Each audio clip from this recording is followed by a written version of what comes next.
Welcome, everybody, to our live event today for National Physician Suicide Awareness Day. I am your co-host and also co-chair for Physician Suicide Awareness at AES, and I am joined today by my co-chair, Dr. Loice Swisher, as well as our guest, JoJo Taylor. Before we go through introductions, I want to walk everyone through expectations for today and what our schedule will look like. Our goal is to try to remain on target and on time, but we'll see how it goes. Initially, for the first 30 minutes from 12 to 12:30 today, we're going to be talking about our stories and what brings us here today. Starting at 12:35, we'll be talking about the legal implications, culture of physicians and malpractice, and how that plays a role in physician suicide. At 1:07, we will be discussing the impact of non-disclosure and credentialing as it relates to physicians. And at the very end, at about 1:40, we will do a quick wrap up with self-care services and resources available for physicians. So quick introduction. My name is Dr. Perry Lin. I am, as I said before, co-chair of Physician Suicide Awareness, along with Dr. Loice Swisher.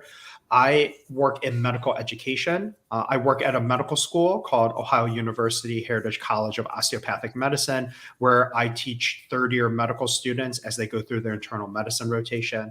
And I also work at Ohio Health's Doctors Hospital in Columbus, Ohio, working with resident physicians who've graduated medical school and are now going through training. Dr. Swisher, would you like to introduce yourself? Thank you, Perry.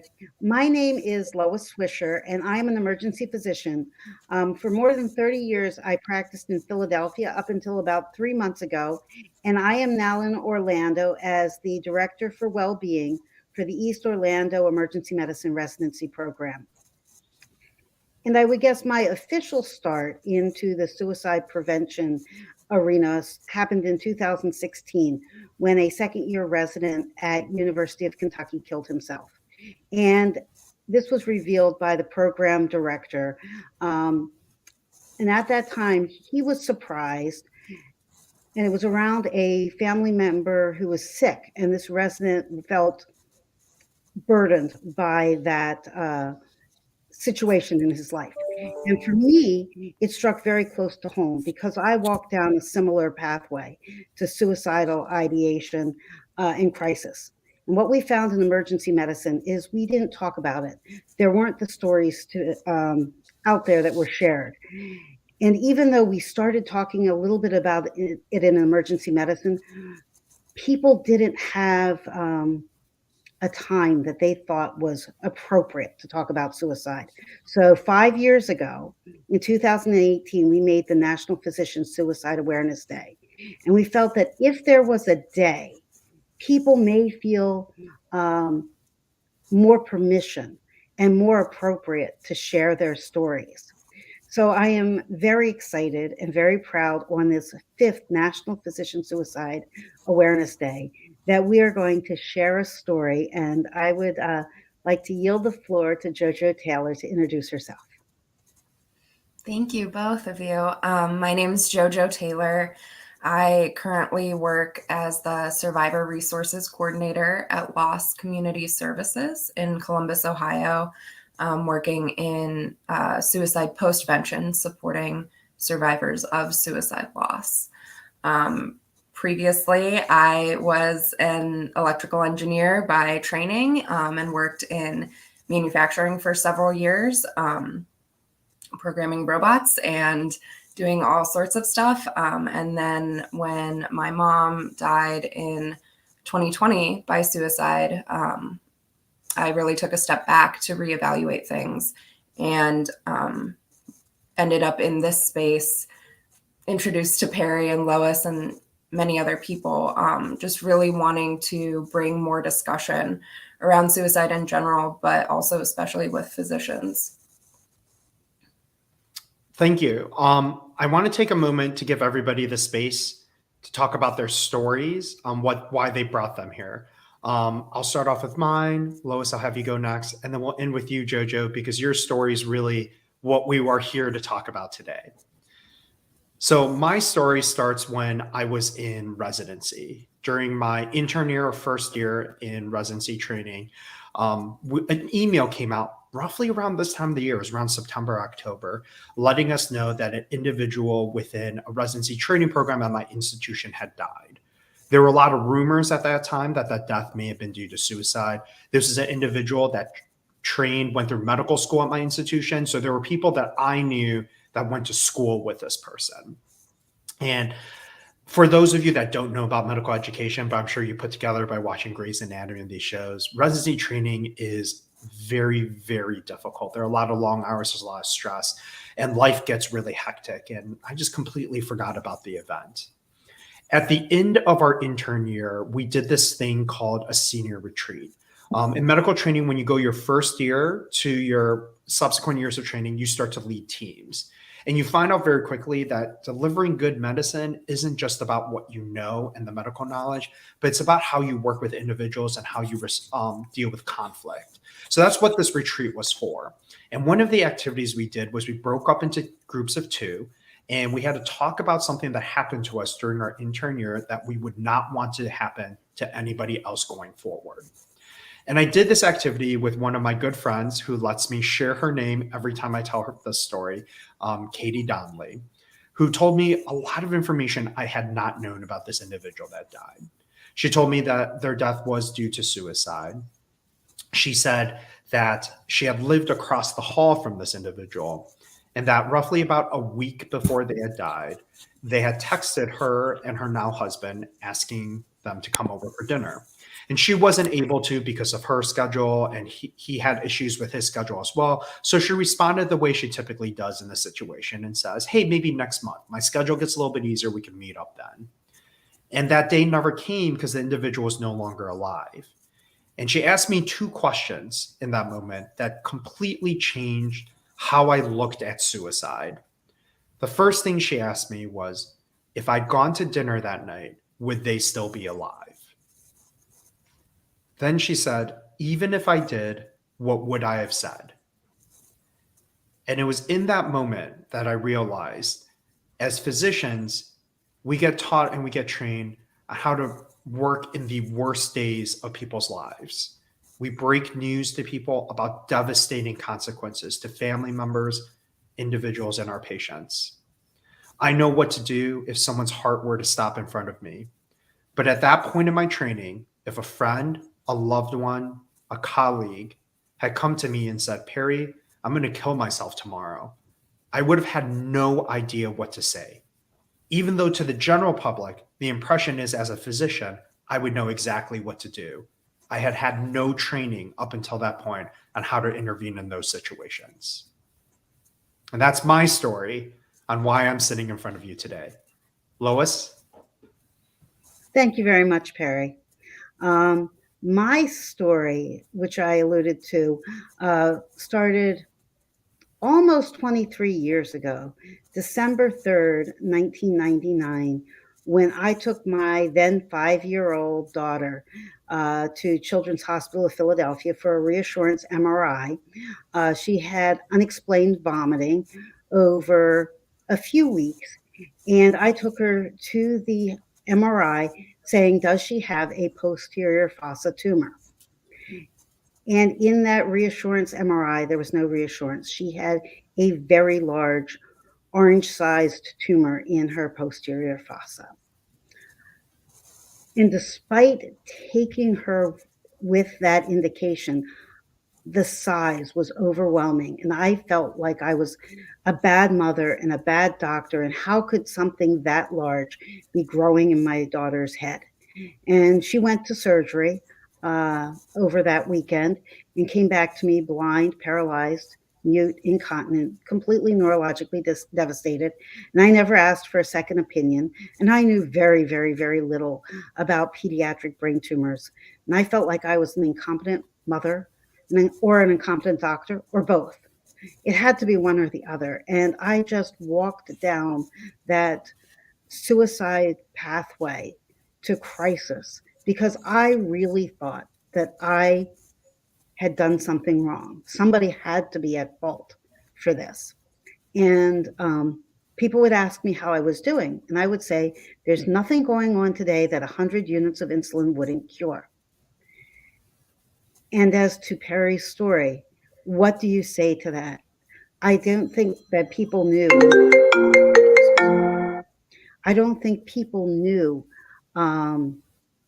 what to do when I said those words. And I actually thought that they were protecting me because they didn't want to take me to the crisis center. And I learned not to talk about that. And learning not to talk about that, I was silent for 16 years. And over those 16 years, I wonder if I would have said something, whether the person, the second year resident, would have known how to handle it, and it would have made a difference. And so now I want to share my stories of hope and recovery, because I'm in a good place and my daughter is 28 years old. And if I knew life was going to be like that, this now, I wouldn't have been like that then. And that's my story. JoJo, can you share your story with us? Sure. Where to begin? My mother, I grew up, I'm the oldest child, the only daughter. I have 3 younger brothers. My parents had me while they were in med school and law school. And I grew up seeing how hard that they worked and studied and everything that they did. And my mom especially, she was a practicing OBGYN for several years, and that solidified that I never wanted to be a doctor. I hated when she would, be on call and have to leave in the middle of the night, and saw how much she worked.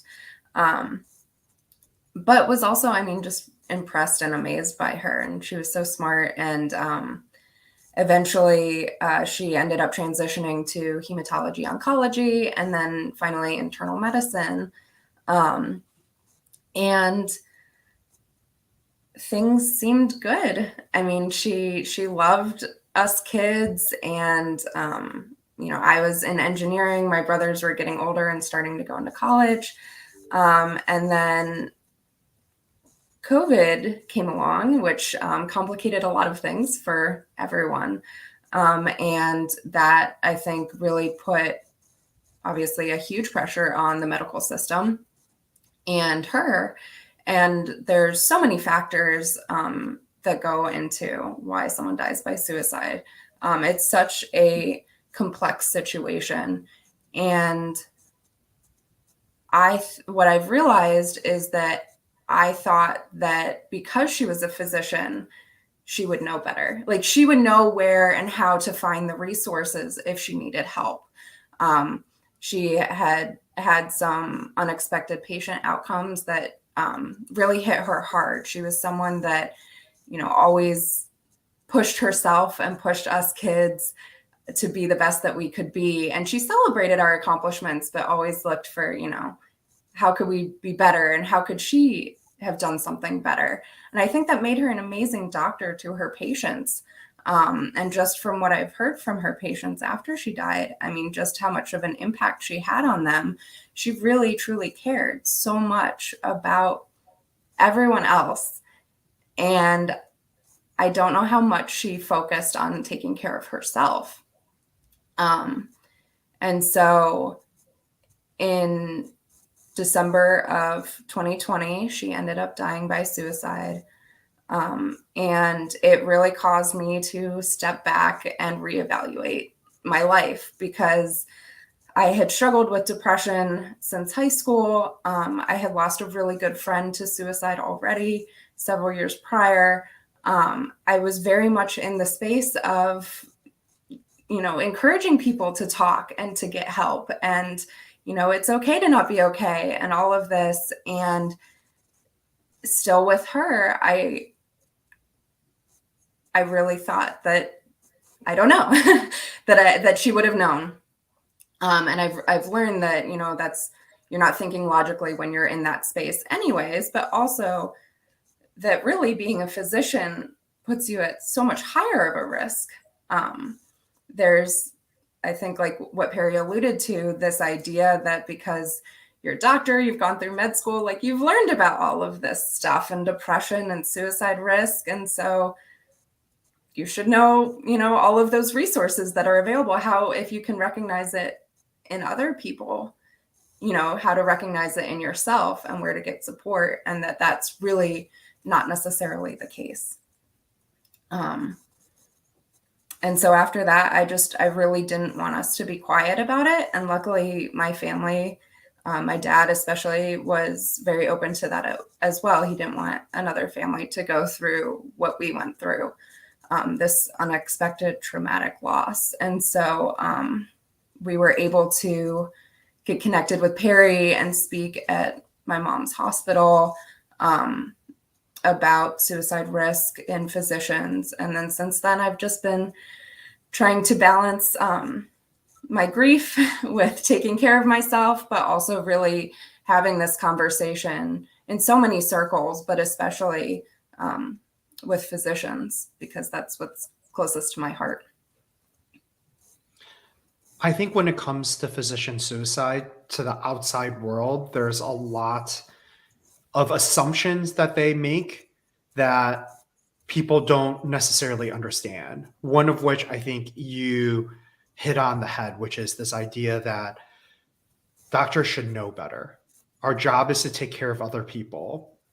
But the joke a lot of times among doctors is we're the worst patients, right? We're the ones who never go see anybody. We're the ones who never take care of ourselves. And I think COVID had a way of really kind of putting a spotlight on that. I think it's really interesting, as a daughter of a physician, you kind of initially took that same thought, even though I'm sure you saw that every single day, right? I tell my residents this. There were times I went to work with a fever and I just took some Tylenol and went into work. And in any other field, at any other job, if it was my patient, I would tell them not to go to work. But what did I do? I felt guilty that somebody else would have to do my job for me. And I relate to that growing up. I mean, it was, she's like, I don't want to go back to the hospital for you unless you're bleeding out from something, you can suck it up and power through, kind of thing. Yeah. And I'm sure as a child, because I do that with my kids. I see this all the time. I don't know if this is good parenting or not, but with my kids, a lot of times I'll kind of joke with them. Sometimes you have to suck it up. Sometimes life is hard and sometimes things are tough and you have to get through it. And there are times I take my kids to the pediatrician, and my pediatrician knows that I'm a physician, and he'll sometimes give me this look like, you probably should have brought him in a little bit earlier. And I have this feeling of guilt, being like, oh, I should have known better. I'm a doctor. I should have known. But I think I fall into this trap that I have this false sense of security that maybe I know something that other people don't, but that's not always true. I think in the whole thing of the medicine, and we'll get into a little bit about the culture later, but you don't want to be that weak link. And whether that's physically or mentally, you don't want to be that weak link. And so people have worked with IVs and giving themselves fluids, or getting Zofran, and if they had food poisoning and were throwing up, like, okay, take some Zofran and go see another patient. However, you mentioned COVID, and I'm wondering if COVID is a change, particularly for mental health, because before COVID, it was a lot of individuals that were suffering. But COVID was sort of this mass mental health crisis. Everybody in medicine was affected at the same time. And I'm hoping that maybe a silver lining is that we've brought mental health and mental distress to the forefront, that we can start talking about some of these things where you might be the weak link and you may need some time to rest and recuperate, and that's okay. JoJo, you had mentioned that during the period of COVID, it was a really stressful time for your mom. Did you notice a difference in just kind of what her day-to-day life was like, what her work was like? Yeah, so I don't know all of the specifics, but I do know she had to pick up a lot more work. I think she was doing the COVID hotline. She wasn't working directly with COVID patients, but she was kind of picking up the patients that a lot of other physicians that were handling kind of the frontline crisis. She was taking care of those patients. So it definitely added, I think, a lot of stress and just sort of, I mean, it was just horrible to see all of these people struggling. And dying and just feeling helpless and like, what can you do? And I really think that she was just kind of the kind of person that I don't know that it was that she didn't want to be the weakest link, but I think that she wouldn't even acknowledge that how she was feeling or doing was relevant. That like that was something that she could handle. And that it was more important to take care of the patients or take care of us kids. And that she kind of came last as far as that was concerned. And she and I talked so much, which I didn't realize until after she died, which sounds silly, but I mean, I talk to her every single day. I still, when I get in the car, I want to call her because that's when we would talk. And, every now and then she would bring up, feeling more stressed or more down, more hopeless. And we would, I would encourage her to seek support and, say that, we're here for her no matter what and all of that. And then very quickly that would go, she'd brush it off and she could handle it and everything. And I truly believe that she thought that this was relieving us of the burden that she felt that she had on herself. I know you've talked about in the past that, kind of like you said, you and your mom were really close and you talked all the time. Did you find that was kind of consistent with her when she talked about her job, that she just didn't want to bring that stress and trauma home, that she just wouldn't talk about it? Yeah, I mean, she would talk about it sometimes, but not really too often, at least with us. She tended to focus on like the days when she was teaching, she loved those days and that sort of stuff. And,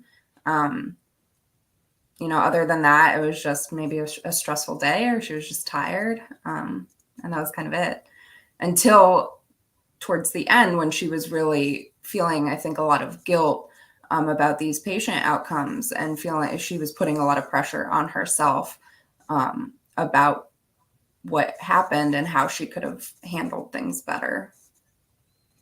Yeah, I remember my own experience. I work in a hospital the majority of the time, taking care of patients. I remember during the peak of COVID, before vaccinations came out, right around 2020 to 2021, we had patients dying in the hospital without family there. You would FaceTime people, and it's something you don't talk to. Nobody brings this home to talk to their family about because we feel like it's our job to protect our family from what we see. We don't want to bring that trauma home and cause our family to be stressed out about it. But instead, what do? We keep this like deep, deep buried inside. In these kind of national groups, I listen to a lot of medical podcasts. People are still talking about the trauma they experienced years ago during COVID. And I think a big part of that is many of us haven't shared our stories or have anybody that we can talk to about that. So we just carry this burden around with us. And I think you as a family member were kind of able to sense that in your mom, probably to some degree. Yeah, I mean, it really seems like that's something that's kind of normalized in the physician community, is bearing this weight of all of the things that you're seeing on a daily basis that I can't even imagine. And really how much is there in place to allow for discussion about that and kind of debriefing, even before COVID, but you add a global pandemic on top of a non-existent, barely existent infrastructure of support. Yeah, it's just wild. JoJo, I was wondering, now that you're looking back, how long do you feel like your mom had been on that journey till she came to the point of crisis? That's really hard to say because she didn't really exhibit, I guess she wasn't like necessarily seeing a therapist or medicated for any sort of mental health concerns, as far as I know. I do think that there were a lot of factors with her upbringing and her life, that there was probably some deep-seated trauma and depression that she maybe never really fully addressed. But when it really became noticeable to us, I would say about a month. So mid-November. And then the last time I saw her in person was over Thanksgiving. And I could tell that she seemed not as enthusiastic and interested in, what was going on with us, really kind of distracted at that point. And I think that she just kind of was in that state already for a couple weeks until she died. We have a few minutes left, but there is one very important point that I want to ask you about. Your family chose to share your story. When I did my presentation at your mom's workplace, you shared a written statement before you even started. And the amount of people that were present and engaged during my presentation is something I don't typically see. It was many, many times what I usually see. And I think the key difference was your family's willingness to open up, which is something we see very uncommonly. It's very uncommon for families to be willing to have that conversation, to be willing to go back to their place of work and say, I don't want someone else to go through this. What was it about the conversation, or how did you and your family make this decision to be brave and share this story? I think it was a combination of kind of my prior experience and knowledge in the space of depression and suicide. And then, just really being so heartbroken for physicians, especially it was really became clear during COVID how much pressure they were under. I think it was something I had always seen growing up, as far as, being on call for 24 hours or however long, and, a few hours of sleep here and there, but just, really feeling like these are the people that are helping us, stay healthy and fix us and everything. And, they deserve to be fixed as well. And that is something that I guess I didn't really think about much until I started talking, and hearing from different physicians and hospitals that this is something that would happen, and they wouldn't be able to discuss it in the workplace because of how the family felt about disclosing, how their loved one died, which is completely understandable. But it makes it really hard to make a difference. And I didn't want, her death to be forgotten, or everything that she did. Not that I want that to define her, but I just really felt driven to do something with my pain, I guess, and that it brought hope that, it could bring about some sort of change. I really like that. When we come back from our break, we're going to talk a little bit about legal implication, kind of the culture among physicians. I want to start with the culture because I think you hit on a very key point, which is the normalization of our work culture, the expectation that it's okay to work 30 hours. It's okay to work 80, 100-hour weeks. It's okay to work a whole weekend without sleeping, and that somehow you're going to be okay at the end of that. I think that would be a great place to start this conversation, about 5 minutes. So we're going to take a 5-minute break, and we will be back around 12:35.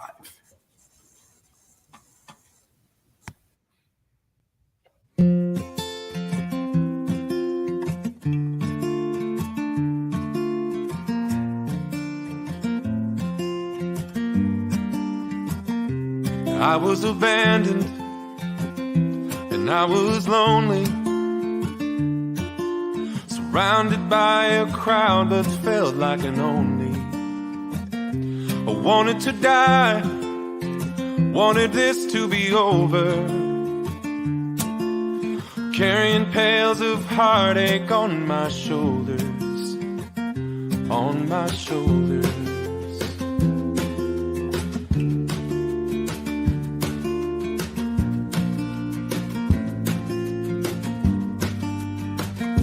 A passing moment, or is it forever? Unraveling like the threads of a worn-out sweater, undeserving of the gifts I've been given, desperately trying to find a life worth living. How in the world is the world around me carrying on like nothing's wrong? How did my mind go and find all the reasons that I don't belong? And why in the midst of this pain that I'm holding am I scared of holding on?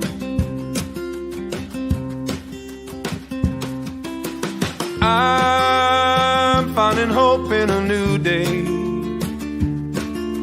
I'm not claiming all is better. The seasons change and you can't stop the weather, but I'm showing up in a new way, unashamed and unafraid to say, whether skies are blue or black or gray, I find hope in a new day.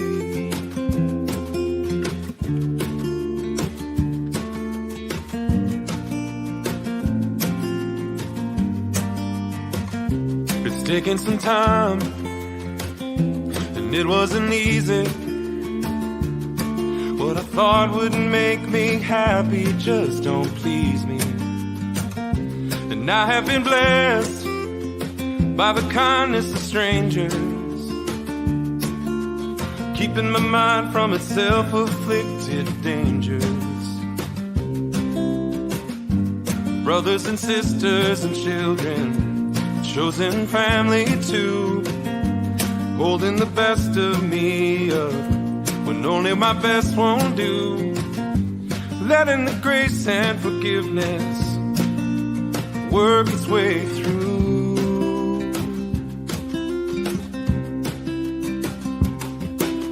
I'm finding hope in a new day.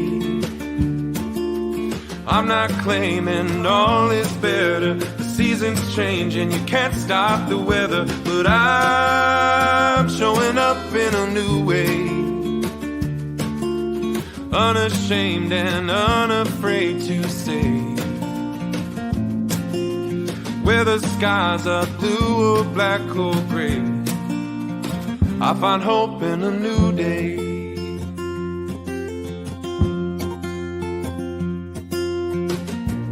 When there are highs in life, stay humble. When there are lows in life, stay hopeful. Take these lessons and pass them on just the same, making meaning from your pain.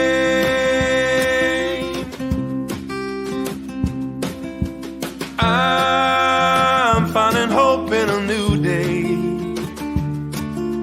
I'm not claiming all is better. The seasons change and you can't stop the weather, but I'm showing up in a new way, unashamed and unafraid to say,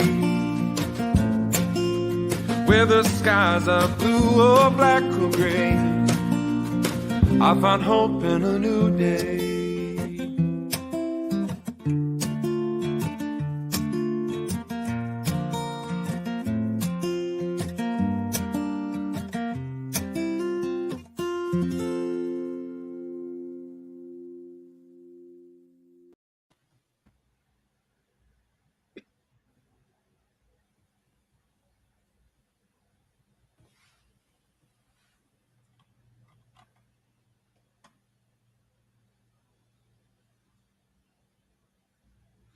Welcome back, everyone, to our next section of our live event that we have today for Physician Suicide Awareness Day. Again, my name is Perry Lynn. I'm the National Co-Chair along with Loice Swisher, and we have with us today our guest, JoJo Taylor, the daughter of a physician who's died from suicide.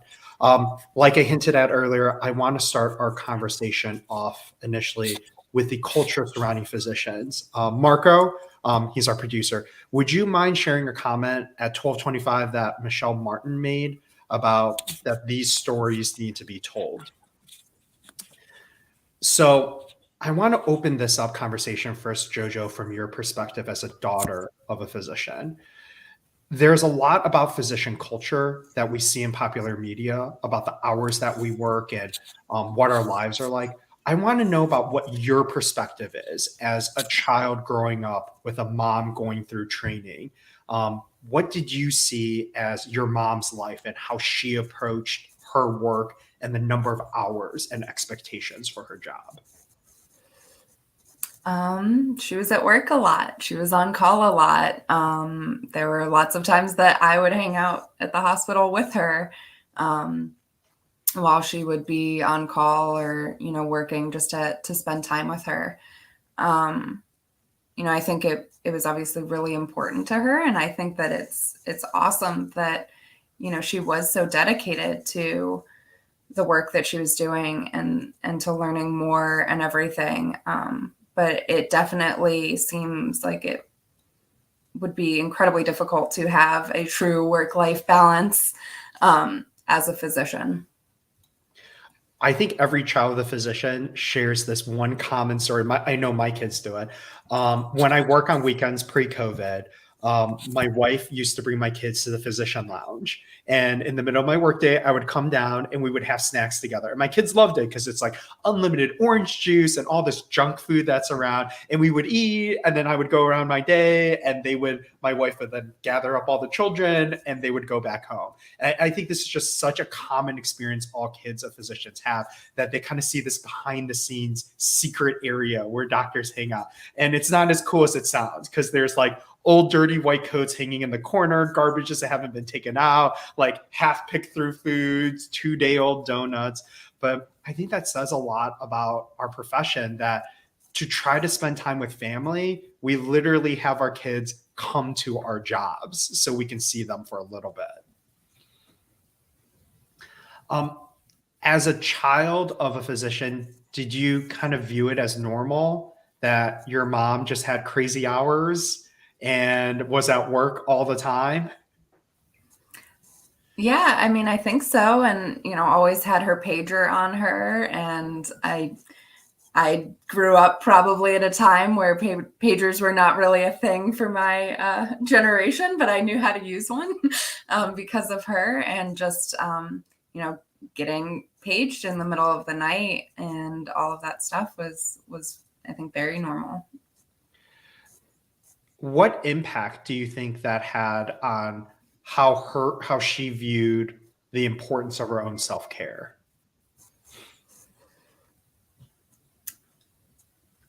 I mean, I think that it kind of was on the back burner because she was so focused on kind of her professional responsibilities and her dedication to her patients and her work. And then when she was able to be free of that, I think that she did have a fair amount of guilt, especially with me as the oldest, not being there as much for me growing up. And she definitely took some time off when my brothers were getting older to kind of help ship them around to different after school activities and stuff like that. But I do think that it was work. And then, all of this time that was spent at work, you want to make up for by spending time with your family, which I do think can be, fulfilling and can fill up your energy levels. But I do think that there's also something to be said for having your own interests and ways to relax as well. I do think when you're talking about this and that self-care, the way we are educated and that development of that professional identity, that it does make the doctor first. And the patient comes first when you're the doctor.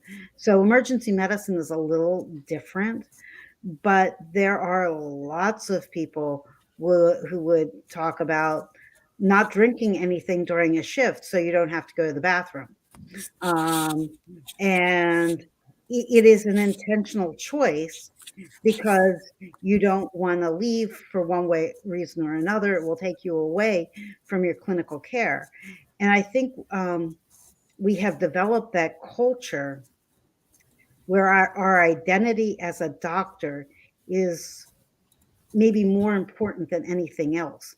And so when that's threatened, either by malpractice or a bad patient outcome, or even having to make choices between your family and your professional obligations, it then creates a distress in the physician because we haven't made that space for being a person in our training. And I'm hoping that changes.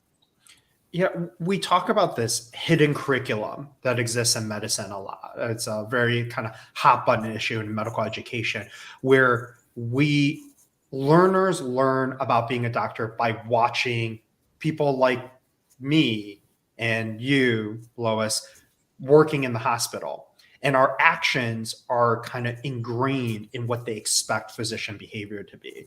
And I think to a lot of people in this space of suicide prevention, it seems so at odds why physicians themselves who are helpers wouldn't seek help themselves. And I think the aspect that's missing is this hidden curriculum for doctors is you sacrifice yourself for what is right for the patient. It's ingrained in every single physician out there that patient care comes first. Everything else comes second. The outcome of your patient, what happens to your patient, is the most paramount important thing out there. And when you're trained that way, then it becomes simpler to see why doctors wouldn't prioritize, hey, I need to get help. I'm not in an okay space. I need to talk to somebody.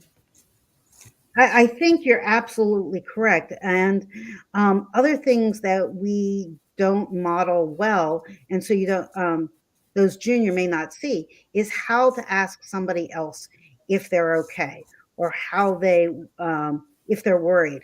So National Physician Suicide Awareness Day, the actual day is tomorrow. But one of the things I've taken to is the people that are above me, maybe the chair or the CMO, who happens to be a friend of mine at my last place, an emergency department doctor here, and say, look, if you ever get to the time that you are in crisis, I want you to be here for a long time. You can always call me if you ever get to that point of crisis. And you don't have to tell me, but if you get there, I want my name and my face and these words going through your mind at that time. And I don't think we model that at a time when people aren't in crisis or you aren't worried about them, because you won't always be there when they're having the problem.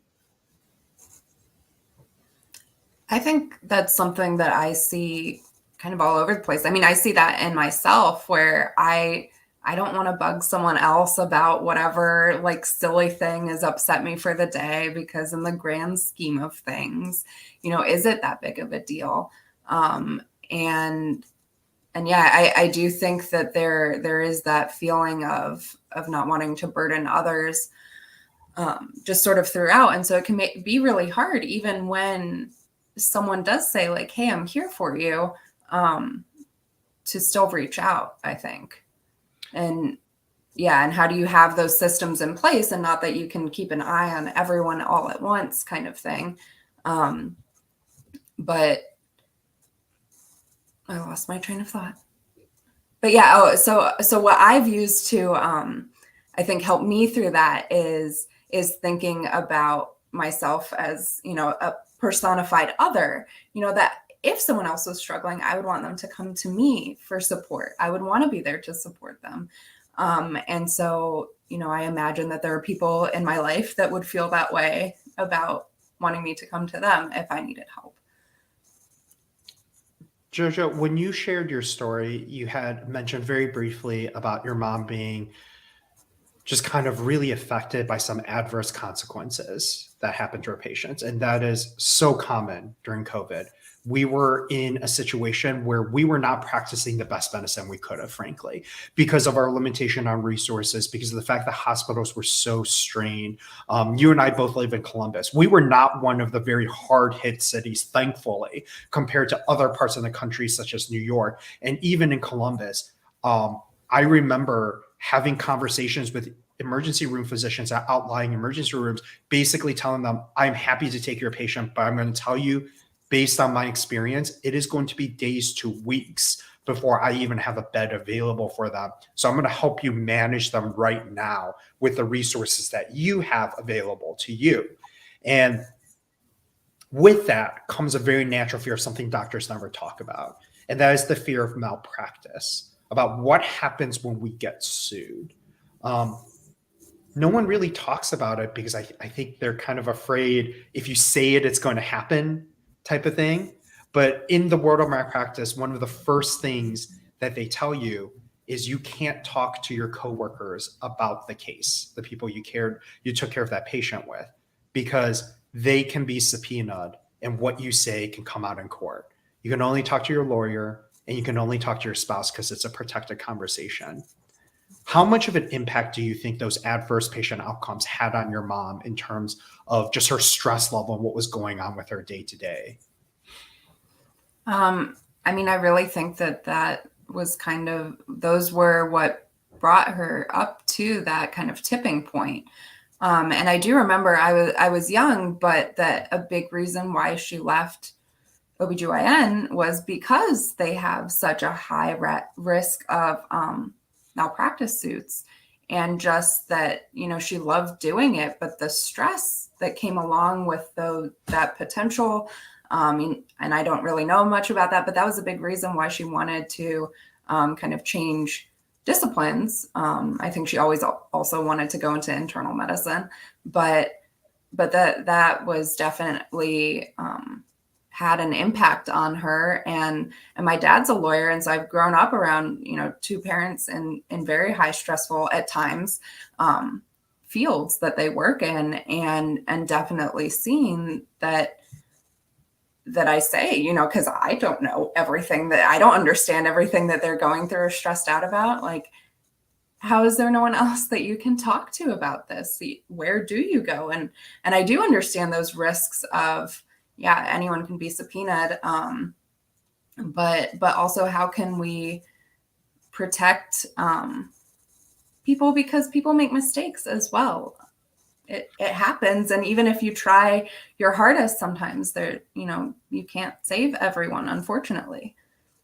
Yeah, I hear this kind of tongue-in-cheek phrase in the OB world being mentioned around a lot, which is when you take care of a patient OB, it's 10 months of care, several hours of delivery, and 18 years of liability, right? And there's some truth to that. It means that the thing that they're most worried about is the legal implication, the legal liability.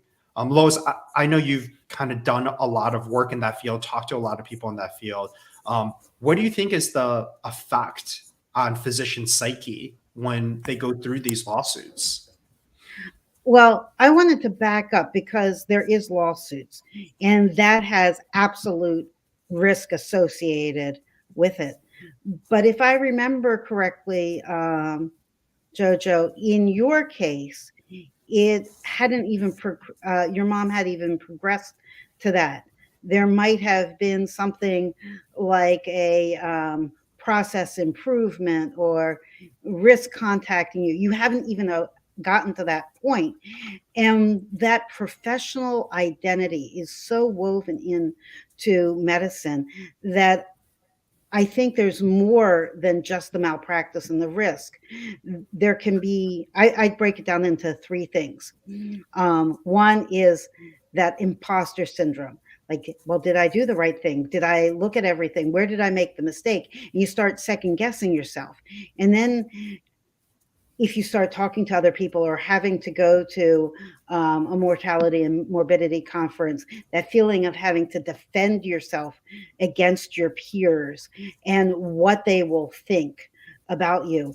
And then there's a third component in the society of sort of a moral injury, that you were doing the best. That's what you do, what physicians do. And that somebody thinks that you weren't doing the best. That moral injury that happens, I think there's a lot more at risk to the professional identity, to the sense of self, than just the financial outlay and the time that goes into malpractice suits. Yeah, I definitely agree, because there hadn't been anything that had started. It was a fear of litigation that she kind of had projected that could potentially happen. And I know that she definitely struggled with imposter syndrome. But yeah, even when you have that fear, that even if you don't think that you're at risk at all, is that discussion happening in hospitals, that, you know, there is this potential that as you go through your career, you may come up against a potential lawsuit, and how to handle that, and that fear of your identity, losing your identity. How do we kind of separate ourselves from our physician identity? And that understandably you put so much time and energy and years of work into getting to where you're at, that to lose that is terrifying. And what, I guess, discussions are in place to encourage people, to support people, to kind of reassure them that isn't going to be the end all be all. I wanted to bring up, Kathleen McPhee just wrote that this trauma in healthcare is very real, not only for physicians, but for other healthcare providers out there. And in this point of culture, we develop a thinking that may lead to that imposter syndrome, but certainly leads to cognitive distortions on how much at fault we are, how much perfectionism there is. And there are people, Stuart Slavin is one from the ACGME, and a gentleman, Greg Gunler, who has looked at the well-being of residents. And it's more than like reach out. It's people have this thinking with these cognitive distortions of how they should present themselves. And if we really looked at some of that imposter syndrome and how to deal with it, then maybe some of this moral injury and professional identity would be different. So I think there's a big part of culture there, just beyond getting a subpoena or summons for something. Yeah. From an outsider's perspective, it may seem kind of silly that somebody who's been practicing for decades feels like they don't belong, feels like they aren't good enough to be there. But I think that speaks to this unachievable goal that our profession places on each person within it, as well as society places on us. We are human, and humans make mistakes. That is part of being a person. I make mistakes all the time in my day-to-day life. I make mistakes when I care for patients. This happens. This is part of being a person. This is how we learn. But as a profession, we're expected to be perfect every single day. We're expected to never be wrong. You know, we're expected to be perfect, never wrong, and work wild hours, which of course, you know, lack of sleep and all of that and stress can lead to making more mistakes. Exactly. And it's this goal that we can never live up to. And I think, at least for me, myself, that plays a big role when I have those moments of imposter syndrome, feeling like I don't belong, feeling like I'm not good enough, right? Those moments when it sneaks up on me is when I have a resident that I'm teaching who's bringing up something new that they just learned. And I'm sitting there and I'm saying, I'm learning from you right now. I didn't know this before this moment. And I have this little twinge of, am I good enough to be a teacher if I don't know everything? But I know I can't know everything. There's too much knowledge out there. That's what the world expects of us. Is that kind of how is that how you view your mom, or did you view her in a different way?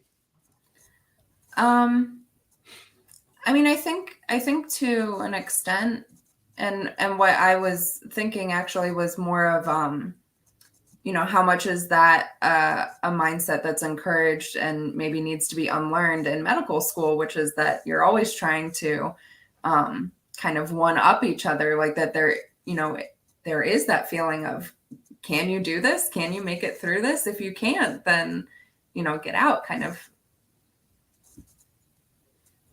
I mean, it's true. It's there, right? We test people over and over. There's just standardized tests. I'm sure you remember that. Your mom's studying for all the ridiculous number of tests that you have to take to continue to be a doctor. And a big part of it, a lot of doctors kind of joke, like, if you aren't good enough to pass the test, what are you doing being a doctor?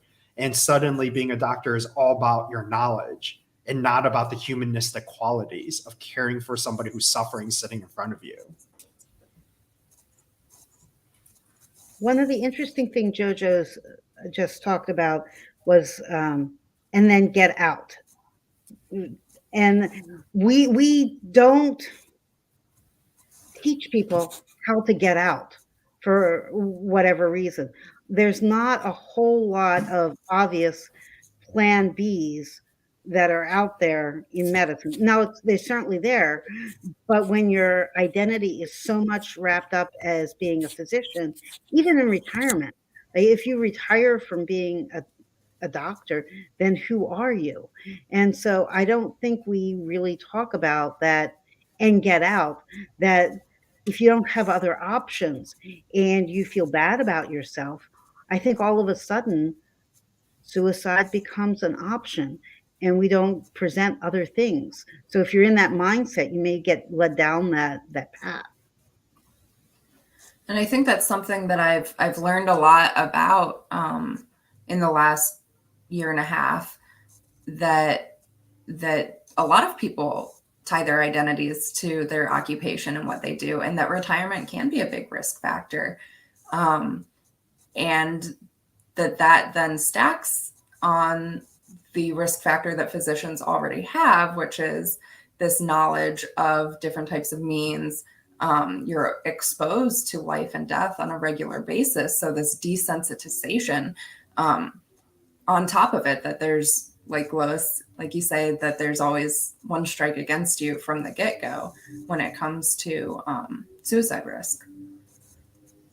Yeah, certainly there's always one strike against physicians. If you look at Joyner's theory of isolation, part of belongingness, perceived burdensomeness, and then your capacity to kill yourself, we teach physicians about death.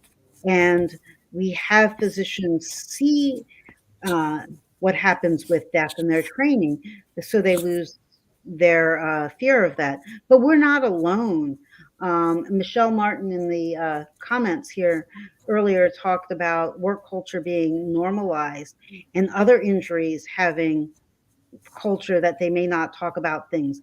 Police have firearms and they may talk, not be non-disclosures like physicians. Pilots certainly can lose their license if they start talking about suicide like physicians. So that is another culture. And interestingly, I think firearms owners are like physicians, because if they start talking about suicide and they own guns, does that mean that their firearms are at risk? And so I think there might be these populations that are non-disclosures and support each other in that culture to not disclose. So adding together this kind of general trend of non-disclosing and the ramifications of disclosure, do you think how big of a role do you think there is in fear of help seeking when it comes to the worry of maintaining somebody's license or maintaining somebody's credentials at a hospital? I'll tell you, when I gave my story in 2016, I was working in a Catholic hospital, and I came back from a conference after speaking to that program director and decided that this was going to be my mission, I wanted to know how much impact that was going to be on my job.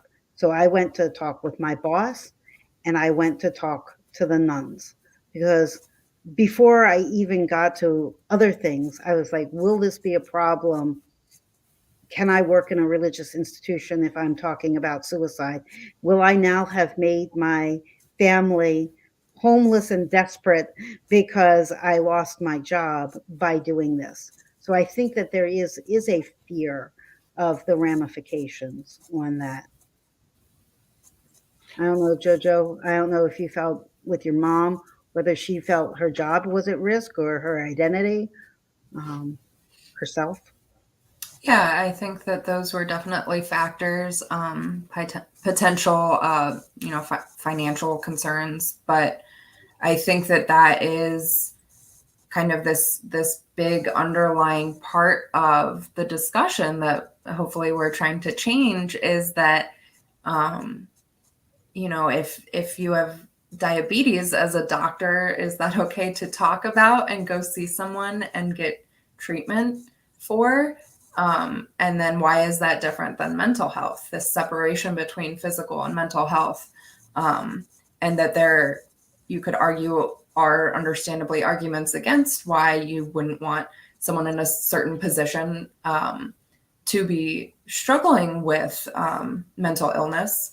But if the system is set up that instead of encouraging them to get help so that they can get treatment and get to a better place to do the role that they're supposed to do, and instead it's to hide it and suppress it and try to figure it out on their own so no one knows, and they're still in that role, that seems kind of backwards as far as what the outcome is of not having that ability to discuss mental health concerns. I think that says a lot about how big the fear of the ramifications are. Because if doctors, if anything, they're very logical in how they go through problems, right? I feel like your mom and you probably share a lot of similar traits as an engineer and how you solve problems, right? You break it down into its components and you solve each individual part. I think to a physician, it's super logical that if you're suffering from depression, if you're in crisis, that you should go see help. But that fear of the consequence is so large that it drives the very people who are the most logical away from going down that pathway, because their logic is telling them that if I do this, I may not be able to work. I may not be able to practice. I may not be able to support my family. I might not be able to pay the mortgage. It's a very real fear. And it's something that we don't ever hear about talked about that much. I mean, I don't think anyone ever goes outright to say that that's why they aren't seeking care. But I think that's such a huge part of it as a whole. I think this transparency of process and consequences is important, and it is not clear.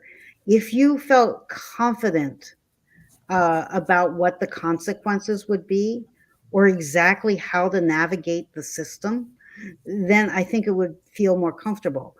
But there's a fear that it's bad right now, but if I do this, I'm going to make it worse. I think that is an area that we have to work on.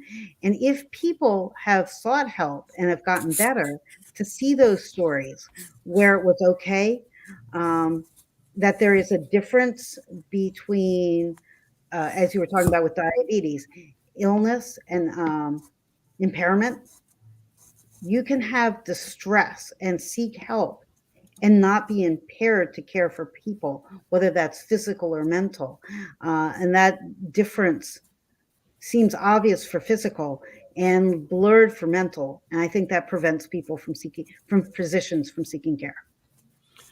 So I think we're going to pause our conversation right now. We have about a 2-minute break before we come back, but we're going to continue this conversation when we come back about the impact on people's credentials and the impact of non-disclosure, and maybe jump into a conversation led by you, Loice, about kind of state by state, what state medical boards ask and don't ask and how important that is. I'm going to ask Marco to mute our mics for a couple minutes so you don't hear us eating and talking, and we'll be back in about 2 minutes.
Welcome back. We are on our third part of National Physician Suicide Day and our Facebook and YouTube live event. I am Perry Lynn, one of the national co-chairs for Physician Suicide Awareness at AES. I'm joined by my other co-chair, Loice Swisher, as well as JoJo Taylor, the daughter of a physician who's died from suicide. And I want to go back to our previous conversation where we kind of left off, which was the legal ramifications to both credentialing as well as physician licenses.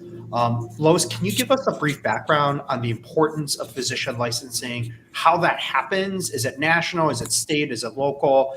And what biases that can instill in somebody in seeking help? This is a big issue for a lot of physicians, and there's a lot of fear about answering mental health questions and whether that will on a medical license. And if you answer yes, that to any of these questions, does that mean that you're going to not get a license? And I think there's a couple parts to this. The first part is that things have been handed, sort of whispered down the lane. And this fear is not universal in every state.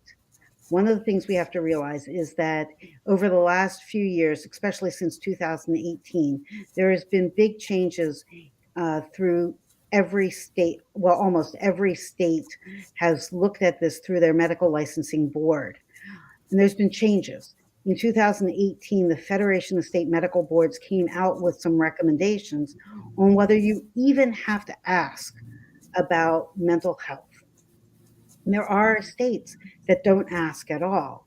But I suspect that most physicians don't know whether their state asks questions, or since 2018, whether there have been changes. There still are a few states that ask very invasive questions. But I can tell you recently, I just moved to Florida, and they changed from 6 questions that were more invasive down to 2, and are only asking for issues of impairment in the last 2 years. So I think one of the things that people don't realize is over the last couple of years, state by state, there have been changes. And if you haven't looked recently, your state may have gone to an entirely different format for mental health questions. There are 2 states that have an unusual way to look at this. It is North Carolina and Mississippi, where they have an attestation where a physician says that they will take care of themselves physically and mentally and sign. There are no questions. And personally, for me, I think that is one of the best ways to ask about this, is that you're attesting that you're going to take care of yourself. You're making it important. If you don't take care of yourself and there's an impact on patient safety, there will be repercussions. But if you take care of yourself, you don't have to answer anymore. So I do think it's something that's put out there. On the other side of this, there are so many things after that. Even if tomorrow we changed every single license, I don't think, state license, I don't think that it will change, because people fear credentialing in their hospital. They fear how that might impact on a malpractice suit if things aren't kept confidential. They fear what their peers will think. They fear whether they will get disability insurance. So we have much more work to do beyond licensure. But if we don't change licensure, none of these other dominoes will fall. So I want to make a quick clarification for those of you in our audience that are not in healthcare or medicine. When you get licensed state by state to practice medicine within that state. Without a medical license, you are not allowed to see patients. You cannot bill insurance. You basically can't be a doctor. Lois mentioned credentialing, and what credentialing is a hospital itself or hospital system gives you permission to work within its doors, whether as an employee or as what we call a consultant, someone in private practice that comes in to help take care of patients. To have permission to come in, you have to be quote unquote credentialed. And what that is it's an internal process within hospitals that helps them ensure that the doctor coming in is able to perform the duties that they say they can. A check to say, oh yes, Lois is trained in emergency medicine. She has been practicing emergency medicine. It is safe for her to be emergency medicine doctor in our hospital. That I'm trained in internal medicine. It's safe for me to take care of patients. But oftentimes in credentialing, you hear of stories of questions being asked. In your lifetime, have you ever talked to anybody or been prescribed medication for mental health? And if you were 13 years old and your parents got divorced and you went to see a counselor, the way the question is written, you're supposed to disclose that information. And it causes a lot of fear. And I think, JoJo, as a family member of a physician, how big of a role do you think somebody's history and story of mental illness plays in their ability to practice medicine, be a doctor, be a parent, be humanistic? I mean, I think that that's part of being human, is that none of us are perfectly healthy in every single realm of our being. And that, that is something to perhaps consider in a way like Lois mentioned, where, there's this acknowledgement of you need to take care of yourself physically and mentally. But that, there are so many stressors that we go through in life from childhood all throughout that, I don't think you can just say that, oh, they checked this one box, therefore they're not capable of doing everything else. So. And to kind of Lois's comment there about the fear of it without getting real information. So I practice in the state of Ohio, and I'm very proud to say that the state of Ohio's question on physician licensing says, in the past 5 years, have you been diagnosed as having or been hospitalized for a medical condition which in any way impairs your ability to practice medicine with reasonable skill and safety? They don't separate out, quote, mental illness from other medical diagnoses. And they don't care if you have a diagnosis. What they want to know is, are you able to practice with reasonable skill and safety? Trying to use this destigmatizing language and including everything in, because like you said, JoJo, if you have diabetes and it's poorly controlled, maybe you can't practice, right? If you have other medical conditions that you don't take medications for, that can cause very serious issues in your overall life and your ability to practice. And when I talk to people in the state medical board in Ohio, they tell me that of the people who disclose, the vast majority of them are not investigated. There is no additional work that is done. They see it on the application. They said they gave us a reasonable explanation and they move on and give them a license. Of those that they decide to get more information on and investigate, only a very small percentage of those results in people not being able to get a license. And examples that I'm given are untreated schizophrenia, untreated bipolar disorder. The state is there to ensure not just the safety of the people within the state of Ohio, but what is best for the doctors that are practicing. And I think they do a very fair job in finding this out. But if you were to talk to the majority of physicians in our state, I don't think they would know that. I think their fear would be, if I said yes to this question, that I wouldn't be able to get my license. I think that's true. And it's very hard to find that information. So the fear continues. The example I can think of is in 2018, there was a Newsy video talking about physician suicide and depression. And they specifically talked to people from Montana that did have questions about this and how many people did not get a license because of that question. And the answer was 0. So even when the question was there, the consequences was not that you didn't get a license. It was that they felt like they were doing due diligence for patient safety. All the physicians got licenses, but that information is not known. Again, the transparency of the process and consequences is thought to be overwhelmingly negative, and that might not be true. And I think physicians are very conservative by nature. So seeking legal advice is a very common thing. But I think when most physicians seek legal advice about questions like this, they may not be talking to somebody who's an expert in this field. They may be talking to a general lawyer. And my sister's a lawyer, and she loves this statement, right? She says you can't unring a bell. Once it's out there, it's out there. No matter what, you can never take it back. And I think maybe part of this can be people trying to seek information from other sources, and you aren't getting it from the right people. You aren't going to the medical board, or you aren't going to a lawyer who, their whole practice is in working with physicians who've gone in front of the medical board that can tell you what you're dealing with is not something they care about, and it's not going to result in any adverse action. And I think instead people's fear is, if I tell you anything, you're going to use that against me.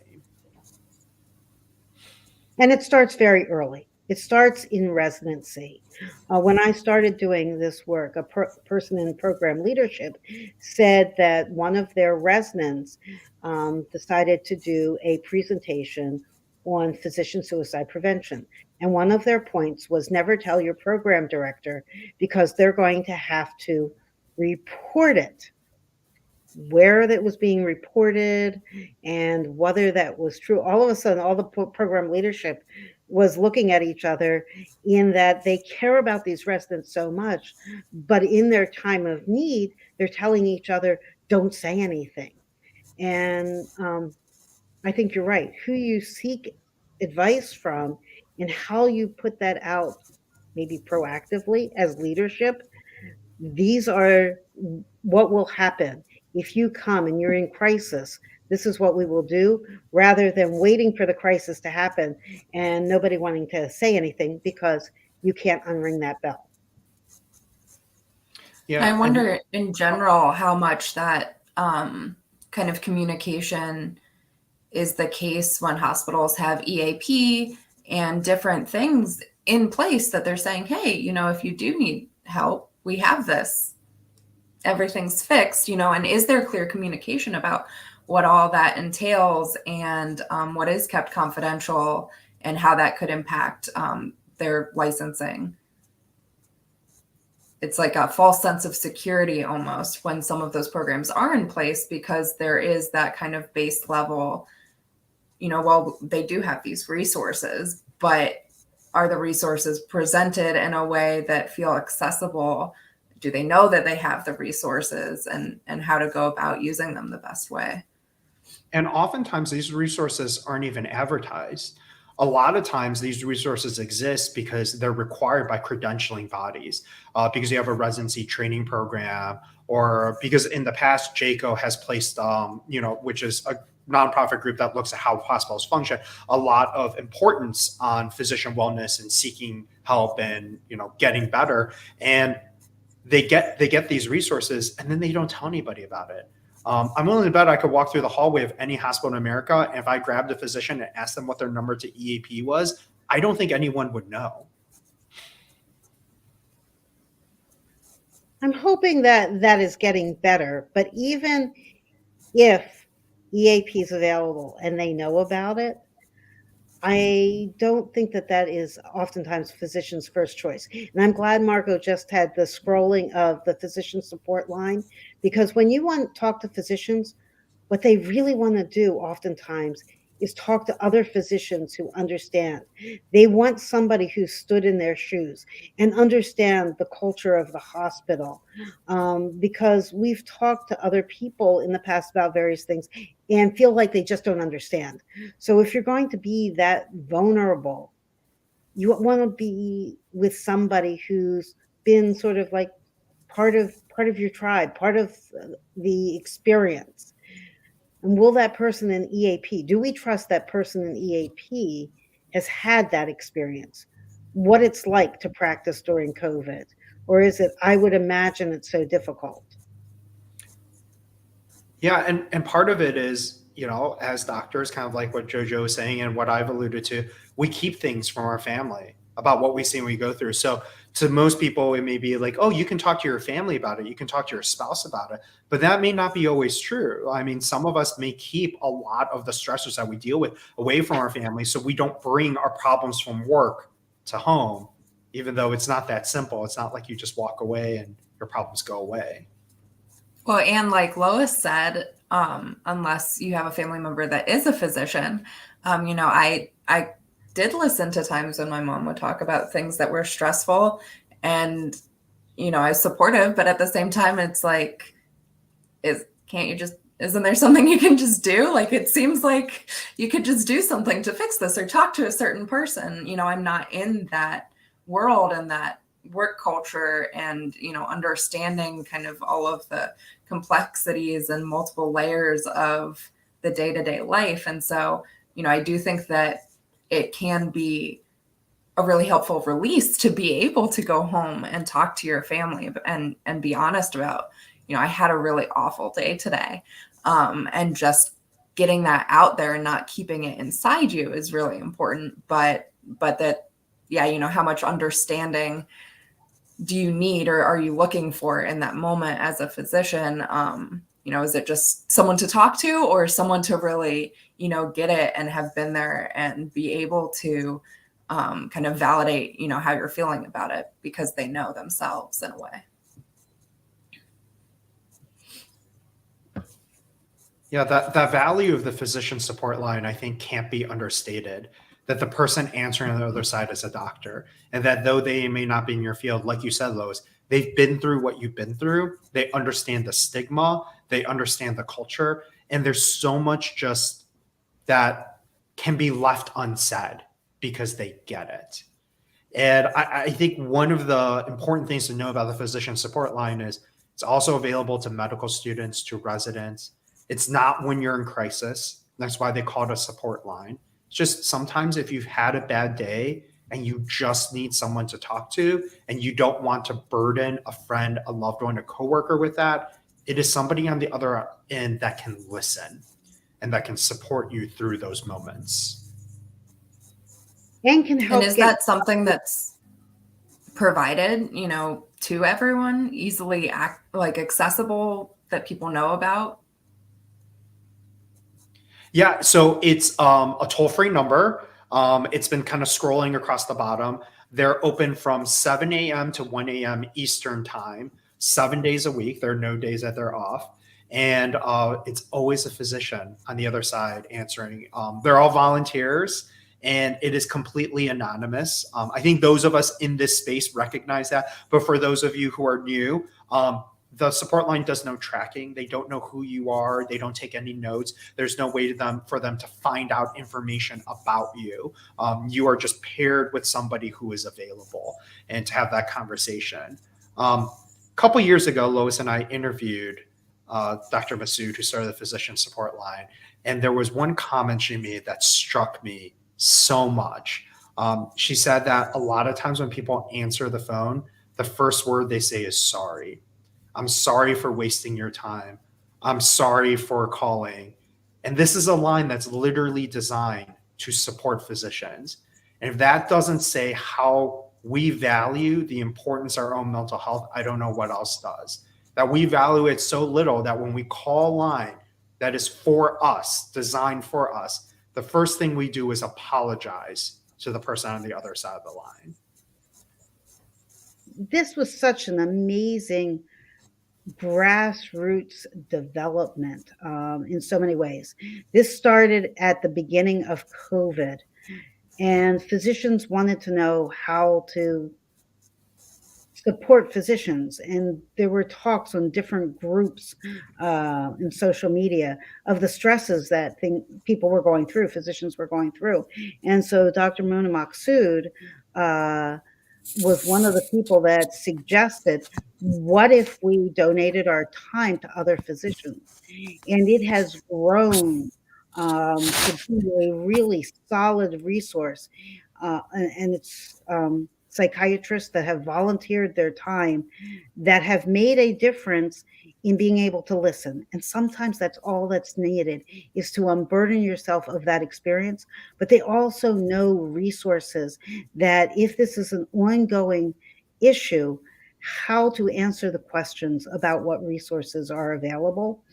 I think it spoke to the need of physicians to have that place to go to talk to, since it's grown to such good reputation very quickly over the past couple of years.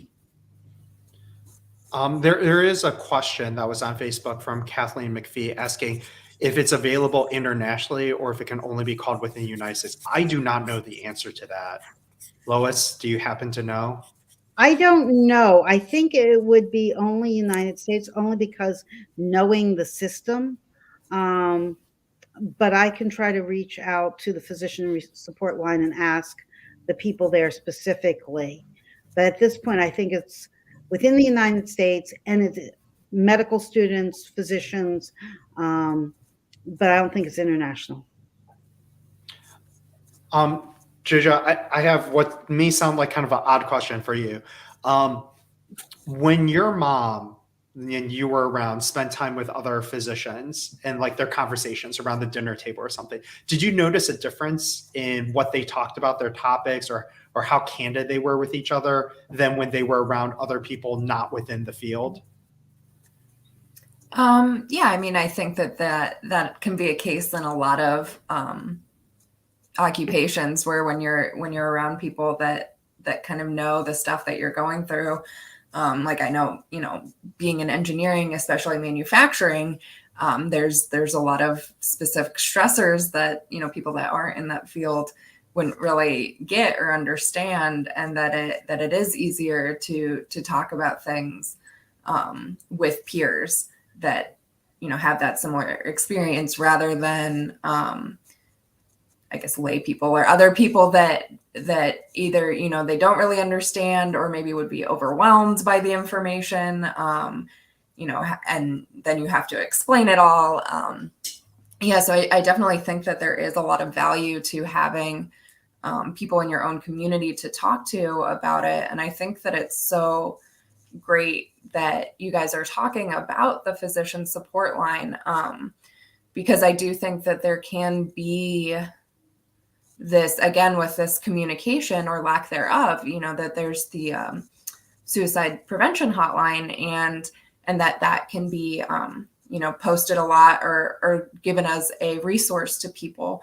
But if you don't really know anyone that's used it or has talked about using it, there's this feeling of like, again, am I in crisis enough to call? Like, do I only call when I'm like, right at my tipping point?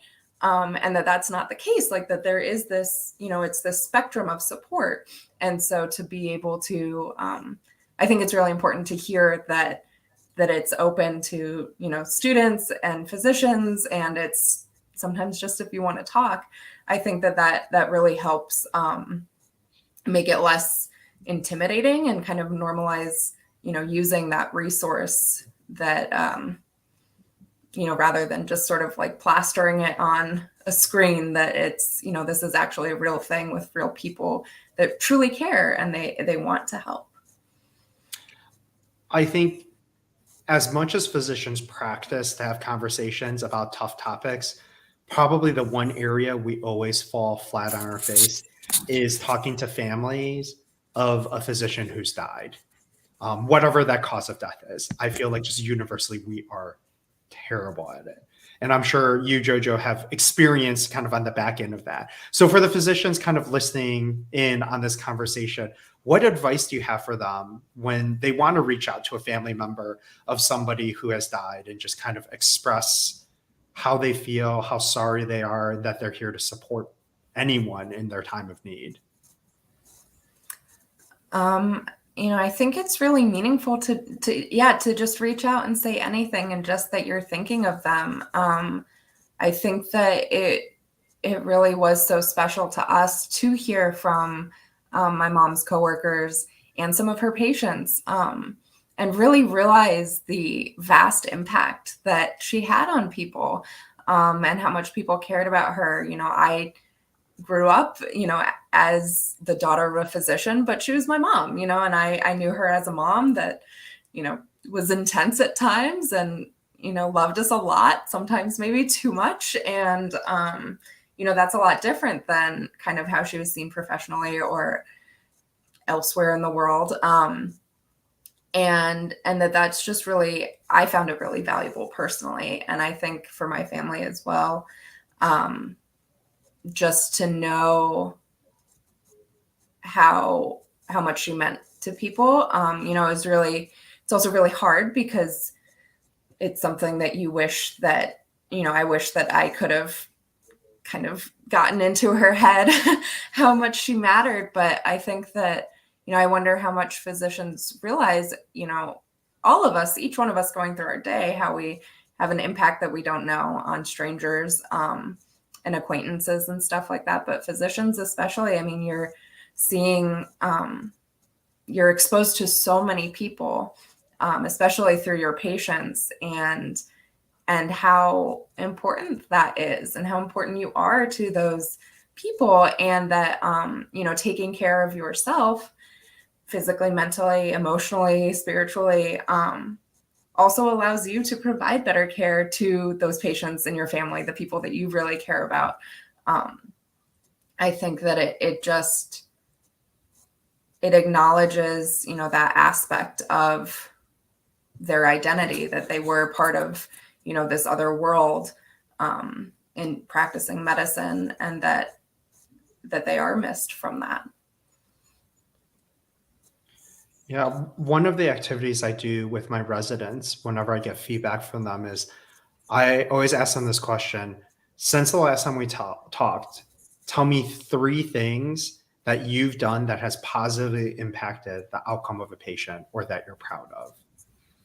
And I can count on one hand the number of learners that have crossed my path that the first time I ask them a question, they can tell me 3 things. Most people can always tell you 1. Some can tell you 2. Very few people can tell you 3.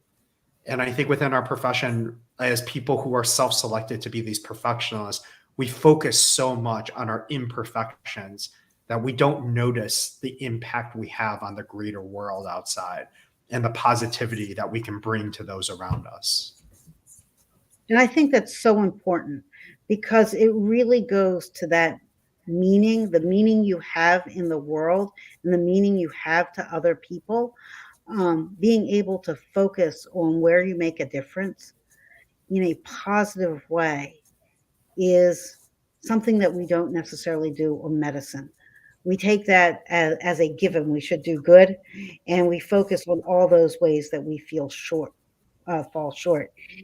In addition to what you did well, I think we should do more savoring. When I found out about savoring, like every time a patient thanks you, or another person, you thank another person because they did something helpful to you, savor that moment and that relationship. We don't do that enough. Yeah, it's something that I find sorely missing. That question I asked you about the conversations your mom has with other physicians. I find that when I go out to dinner or spend time socially around other doctors, we talk about those cases that are hard to solve, those cases where there were problems, the really, really tough cases where we walked away. Maybe we had a bit of imposter syndrome that I couldn't fix the problem. We never have conversations about the things that went well, the extraordinary saves, those moments when you drive home and you have the music blaring, your windows down, and you feel great about yourself because you did something great that day. Those are normally not the conversations that we have. I find that sometimes when physicians get together, we get into this echo chamber where all we do is talk about the misses and the failures and the things we could have done better and the things our system could have done better. Nobody focuses on the good and the great that we're doing out there. And it's important to learn from, each other and where you can improve. But I do wonder if it is that expectation of excellence and perfection that, when you do a good job, that, that's what you were supposed to do. So, there is no fanfare for that, because it's like, congrats, you did your job. But your job is really hard. And so acknowledging that yes, that's great that things went smoothly. They don't always. And how far you had to come and how much you had to work to get to that point where you were able to do things well. And that is something to be celebrated. Yeah. So we are at our next break. Marco, our producer is reminding me right now. We're going to take a 30-second break. And when we come back, we're going to talk a little bit about JoJo's journey after her mom's death and where she is today, as well as self-care and resources available to physicians today. And I know we've already started that conversation, and talk a little bit more about what we can do to support our profession. So we'll see you back in about 30 seconds.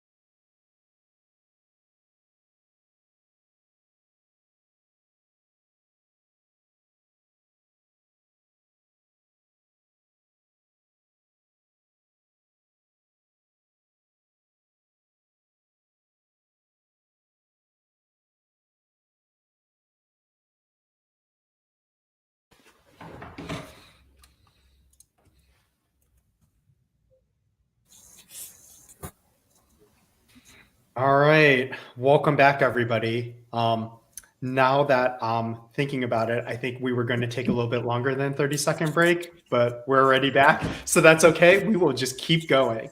I want to start off this section, JoJo, by having you share with us your journey after your mom died, because I think you went through a really unique kind of self-discovery and growth process to get where you are today, and I'd like to hear more about that. Yeah. Like I mentioned, it was this really big realization that I needed to step back and evaluate, what I wanted in life and what was meaningful, to see this woman that I always looked up to and never dreamed of being as good and amazing as she was, as much as she insisted that I would be better. That I was so close to, that was such a big part of our life, and the fabric of our family, that she could be struggling with this psychic pain so much, that she would die, and that I had already, been struggling with depression, and she's my mom. She can do all this stuff. How is this not going to happen to me? How is this not now my fate? And how do I work to fight against that and, find purpose and meaning? And as much as I love solving problems as an engineer, it was not necessarily the best fit for me at the time. I mentioned not wanting to go into medicine because I didn't want to be on call, and I ended up being on call, but to fix machines instead of people, which feels less fulfilling.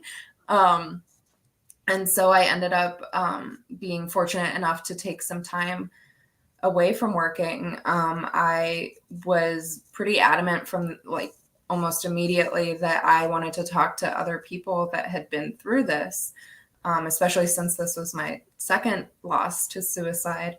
And so that's how I was able to find loss community services locally in Columbus, and join a support group, and they're peer-based. And so that was incredibly helpful for the initial part of my healing journey, as well as a lot of therapy.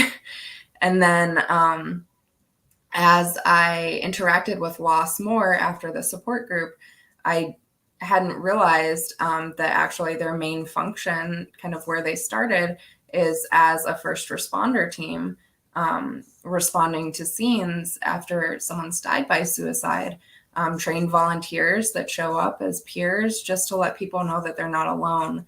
And that was something that I didn't have, our family didn't have in our situation. And not that I know how things would have been different, and I don't think it would have magically fixed things, but I really saw that there was a lot of value in that, and that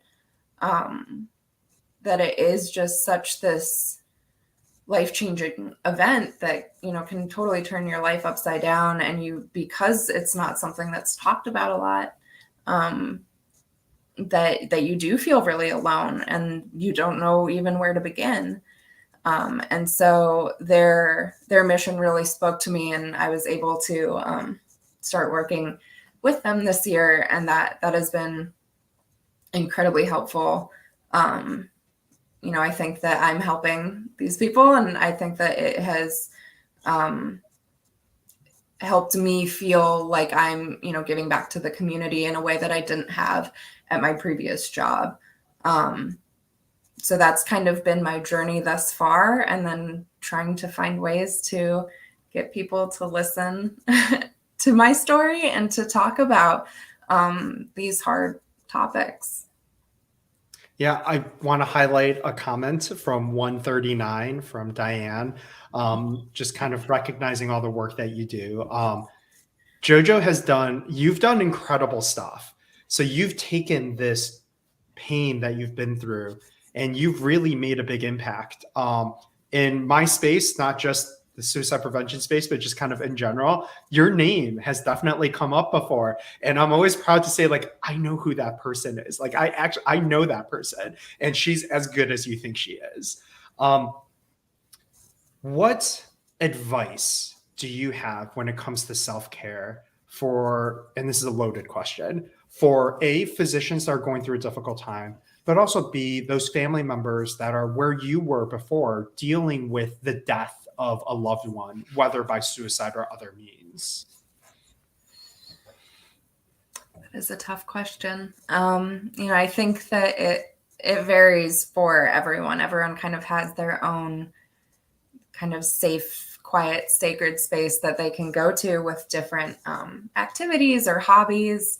But I think a big thing is also having a support system, ideally before you're in crisis, people that can lift you up and make you feel comforted and loved, and being able to kind of, I think, step back and look at the bigger picture of life and what matters, and appreciate the little things as well. It's something that I've been working on and was, not really that great at beforehand. And I think that a big part of why I am, because again, I am someone who I don't want to bug people. I can handle it myself. I probably see a lot of my mom and me, and that I want to be able to have more control over my story, or to change that narrative so that, I can recognize when I need help and feel comfortable asking for help and support. But I think it's really hard. And I think it starts with sitting down and having those hard conversations and just thinking about it to yourself, what is important to me, what makes me happy, what lets me escape from the chaos that's going on the news and the world around me, for even just a moment. Yeah, I love that, kind of focusing on the good that's out there and the things that bring kind of positively and rebuild your resilience, rebuild that wellness that you have in you. Loice, you've been a big advocate for a couple of years now about safety planning when it comes to physicians. What is it about safety plans that you think just matches so well with the personality and what physicians are looking for? Well, I believe everybody should have a safety plan. Several years ago, the Joint Commission put out Sentinel Event 56, which has since been retired, but it had 3 recommendations for every person who had suicidal ideation. And the first one was creating a safety plan. Where physicians, emergency physicians in particular, probably may feel that's a little soft. So I call it a crisis management plan. I know you have a different terminology when you use it too. Yeah, we call it a resilience plan, rebuilding your resilience, but same idea. Same idea. But what this does is that it allows you the time to think about what you would do in crisis. It works really well for emergency physicians. We go through crisis times. I have never had to perform a perimortem C-section on a woman who came in trauma and had a cardiac arrest, but I go through the steps of that at least yearly in case I come to that point. So I think that for crisis, personal crisis, all physicians are likely to have a crisis point because they were a doctor. We don't know when it's going to happen. We don't know whether it could be a mass shooting or whether it could be a family member is diagnosed with cancer, or whether it's going to be a bad patient interaction and that patient looks like your sister who may have had a problem. And so at some time, because we are a physician, we will have crisis. So why aren't we prepared for ourselves just as much as we are prepared for other procedures? I think that that's why that it's so strong. And it's also a way that when you're in that suicidal thinking, for me, it was very powerful. It made me feel like I had control over my life. I could choose whether to die. And so I was pulled to having that control and choice. By having a personal crisis management plan, it allows you to get off that train of thought and onto a different train of thought that you've trained for. That's something that we do as physicians. And so when you have that safety plan, you can use it. Now, does it work? Several years ago, I worked with a senior resident who's now a physician in program leadership. And she did a pilot project with all incoming interns where she trained them to do a safety plan, a crisis management plan, and then did a survey 3 months later to see whether they used it and how it was. A third of incoming interns within 3 months had already used their crisis management plan. That is amazing. And we can change the way physicians think and how they handle their mental health if we start changing our culture right at the beginning. And I love that statistic so much because there is kind of the other side of the coin, the other statistic from the ACGME study on mortality of residents, which showed that 21%, 1 in 5 suicide deaths during training occur in the first 3 months of training. And when we think about how match happens, it makes a lot of sense. So there's this national system that takes all medical students and all programs across the United States, and you apply. And it's this black box of a secret equation that helps match people up. And then you lose so much control because on one day, everybody across the nation figures out where they go to train. And you figure out where you're going to live. And you may be moved to a city where you don't have any support, where you don't have any friends, and you don't know anybody. And you've just moved into your apartment, and now you're going to work. You have no control over your hours, who you're going to work with, where you're going to work, or the type of work you're going to do. You're just told this is what is expected of you. I mean, it's not shocking with so many new changes that 1 in 5 suicides happen in that first 3 months. So I love that story you talk about, that statistic, because, you know, for me, there's so much face validity that it makes sense that 1/3 of people are using it in the first 3 months of training, because that is a very, very high stress environment. Yeah. And sometimes people will think, well, do we want to really talk about this so early because maybe we'll scare them? I'm like, yes, we want to talk because transitions are so hard. And this transition is a big one because now all of a sudden you've gone from a medical student to a doctor where you're in charge of patients' lives. And you may not feel competent. You may feel a burden. You don't have those supports and you're tired. It is a long journey. And if you're on 24 hours call, all of a sudden, maybe some of those cognitive protective sources have gone away because you're exhausted, and that fatigue will increase the suicidality, the suicidal ideation.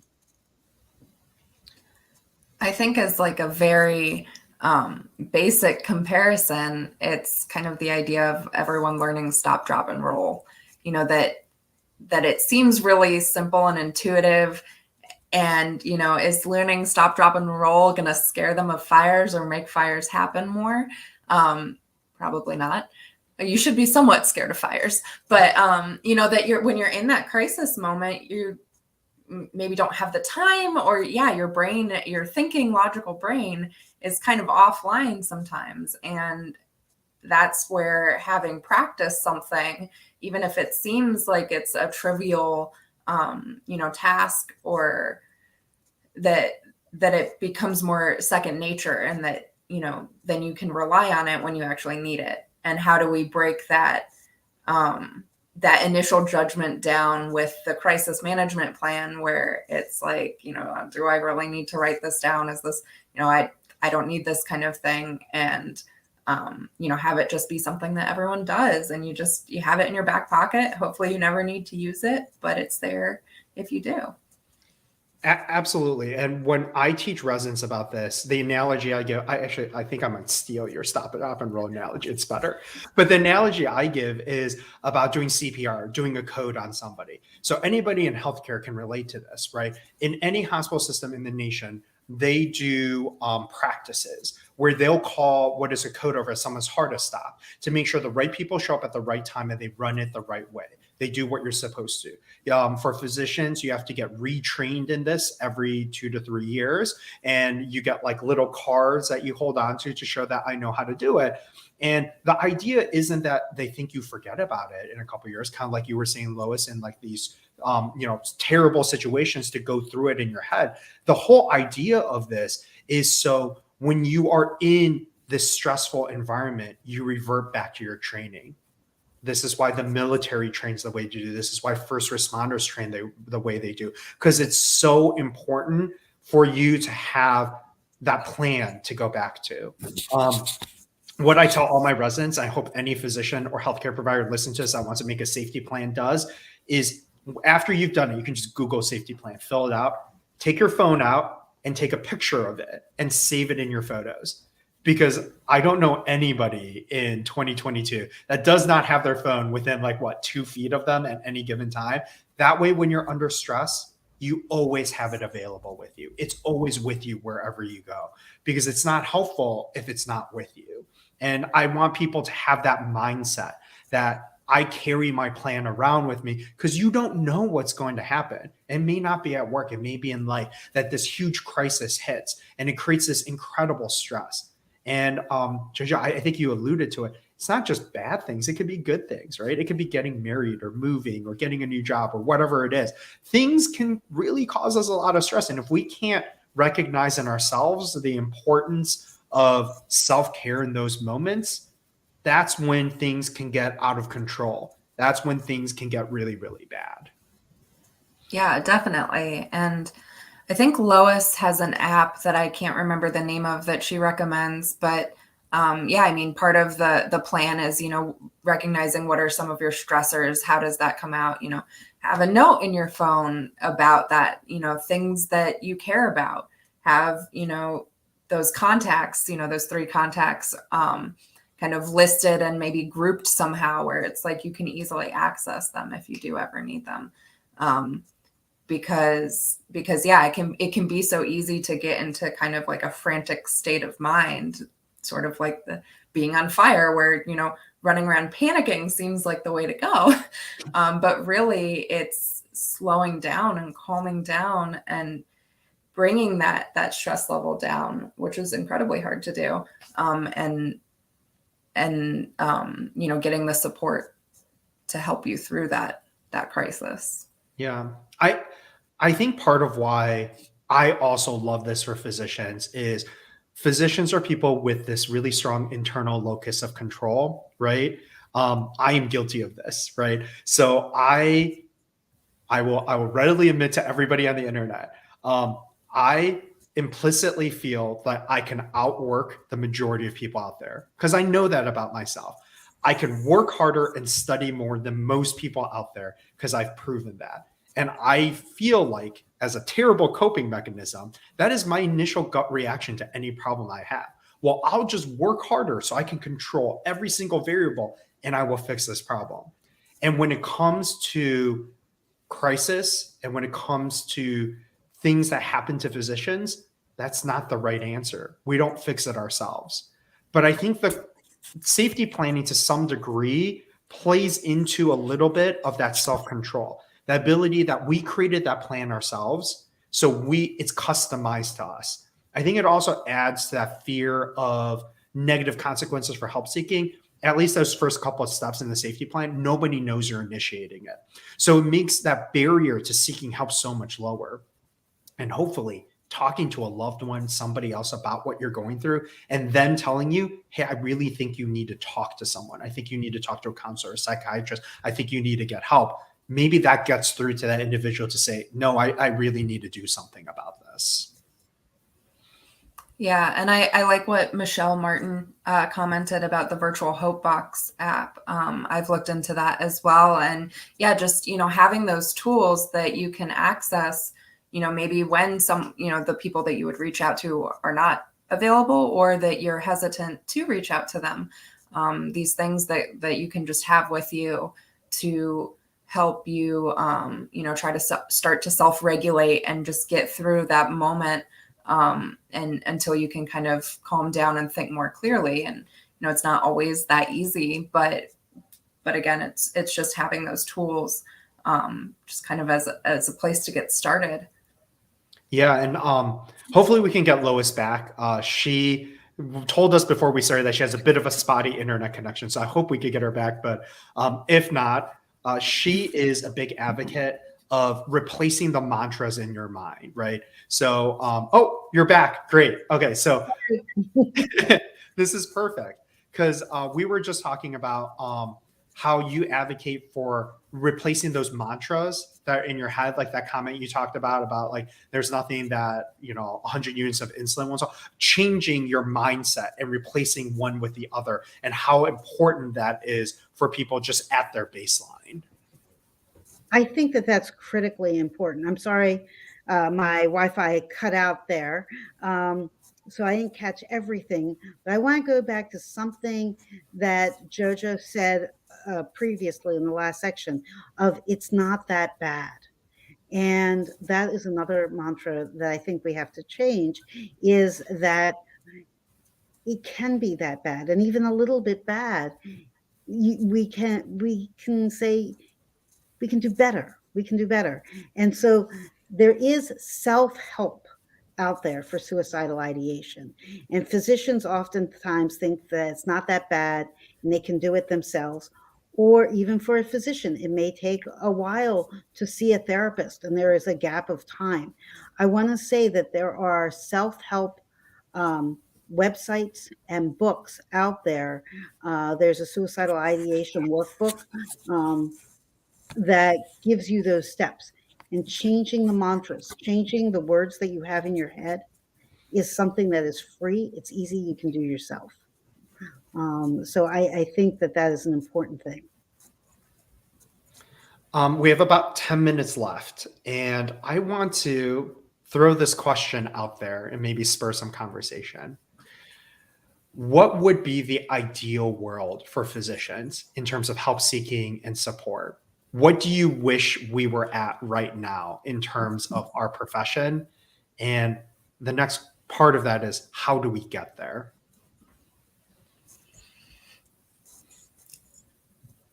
That's to Loice, right? To both of you. I think you have a great view. You are a family member of a physician, and I think you see an aspect of being a doctor that we hide from the general public, which is who we are at home. We separate these two things as if they're two separate entities. There's me at work and me at home, but really it's the same thing. It's just what side of ourselves we're willing to show those around us.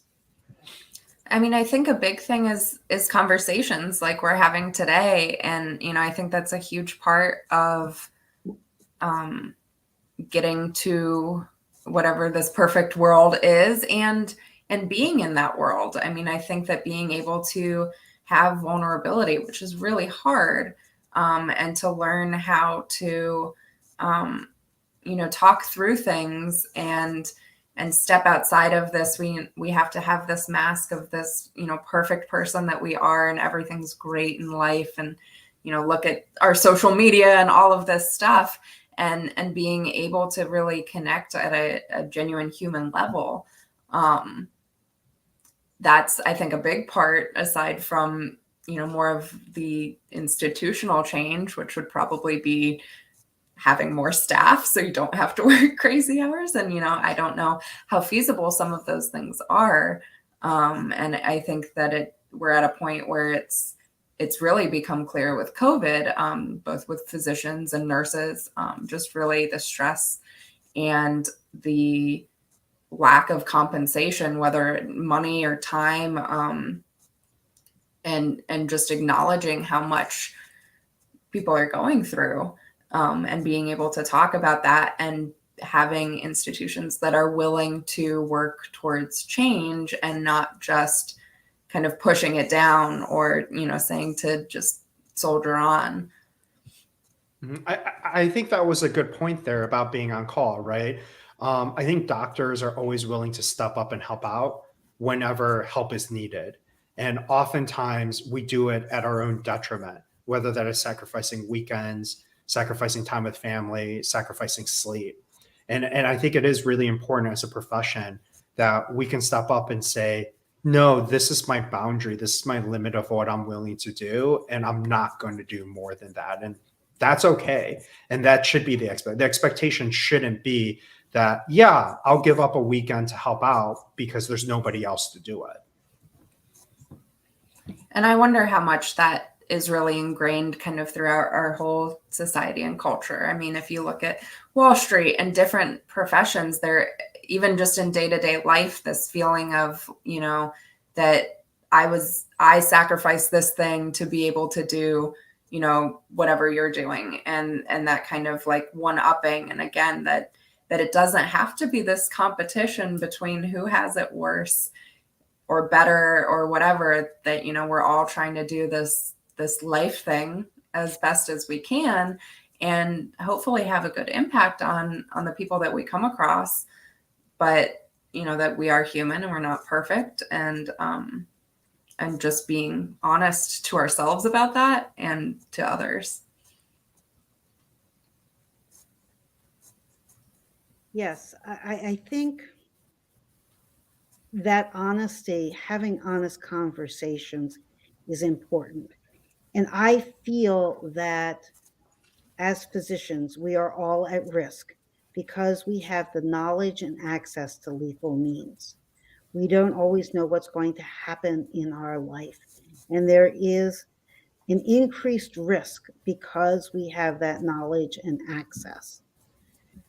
And so we have to then, if we know that we're at risk and we know that medicine is hard, and there is almost certainly in your time in your profession that you will have a crisis related to your profession, that is incumbent on us to do all these other things that we're talking about, whatever works for you, to prevent that suicidal journey that people, all people, the physicians have had. And because they have the access, just like a person who has firearms, it puts you at increased risk. So you have to put things in place in your life to keep yourself well. Yeah, I think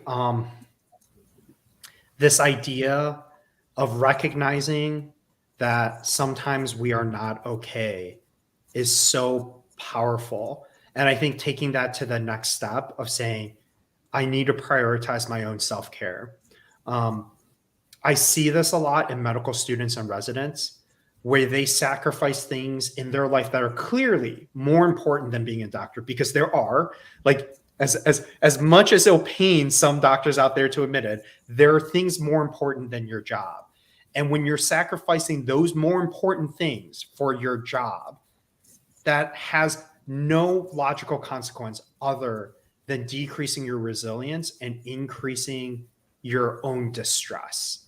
And I think being able to say, I can't be as good of a doctor today, or maybe for the next week or for the next month, because I have a child going through X, because this is happening in my life or with my family. And being able to prioritize that, I think, is so important. I think as a profession, we need to normalize that culture, and we need to be okay with it. Because the culture that exists today is you sacrifice everything to be the best doctor you can be, because that it's almost heresy to say that I'm not going to be as good of a doctor because I'm going to take care of my child because I have a sick child at home.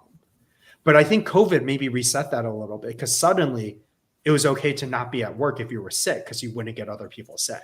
And I remember those first couple moments when we were just, before we even had testing, if you had a fever, you stayed home and everybody was okay with it. And I was like, oh my gosh, our culture has changed on a dime. If this had been 6 months ago, these physicians I'm working with today would not be okay with the fact with someone not showing up to work because they had a fever. And suddenly it was okay. And I feel like as we've moved our way into, and it's not really a post-COVID world, but in effect, I think the world is treating it as a post-COVID world. Suddenly we're moving back to our old norms, that people are making disparaging comments when somebody's staying at home because they aren't doing well for whatever reason.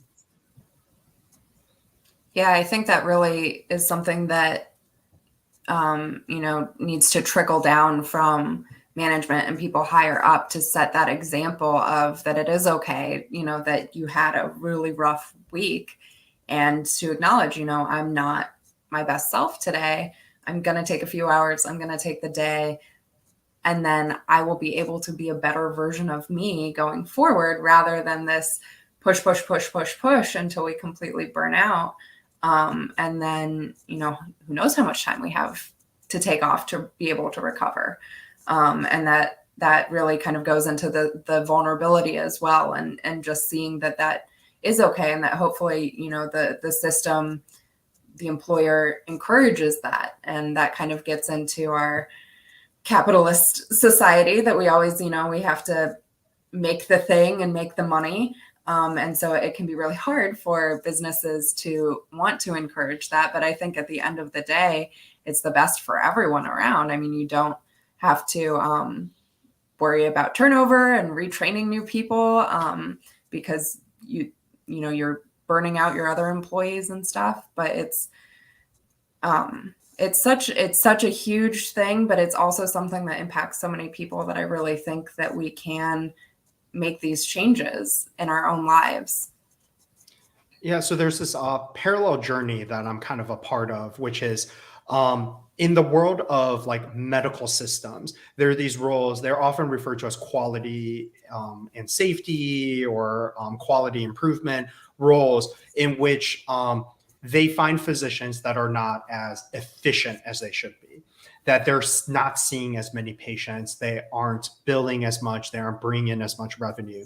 And the goal of these roles were originally to identify, how do we motivate physicians to kind of get to that maximum efficiency, to make the most widgets, bring in the most money, whatever that may be. And universally, every single person I know in that role has become a wellness champion, because every single person in that role who've been given a list of coworkers that they've identified who they need to help them become better and improve their quality, what they recognize is that physician is depressed, that physician is in crisis, that physician's burnt out. And what they've noticed is our system has no way of fixing that. And suddenly it is no longer this dichotomous discussion of doing what's best for the employee. Now there's a economic argument of taking care of your employees. If you take care of your employees and give them the time to get better, they're more effective employees. Because when you're depressed, you aren't very good at your job. And it's hard to work really, really hard. And I think maybe we're starting to get to that tipping point in that space as well, of recognizing the importance of caring for those individuals that work within our systems. This has been a great discussion. I'm so happy that JoJo was able to come and tell her story, and that we were able to share this 5th National Physician Suicide Awareness Day. I realize that we're over time now, and I'm sure we could spend a whole day talking about this. Thank you so much, Perry, for co-hosting this. I'll let you say final word.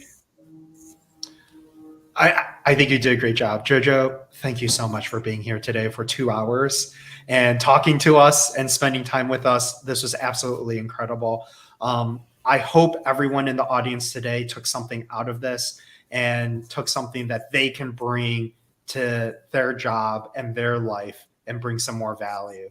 But this was an absolute pleasure, and I wish all of you the best, and thank you so much for joining us today. Remember the hashtag NPSA Day, and use that hashtag today if you're on social media, and just get that word out there so we can start to decrease stigma. And I just want to say thank you as well, and acknowledge that today, September 16th, is my mom's birthday, ironically. She would have been 55 today. She died when she was 53. And so this has been kind of a very coincidental tribute to her and the impact that she's had on my life. And I'm just very grateful to be able to share and be part of the conversation with you. Thank you.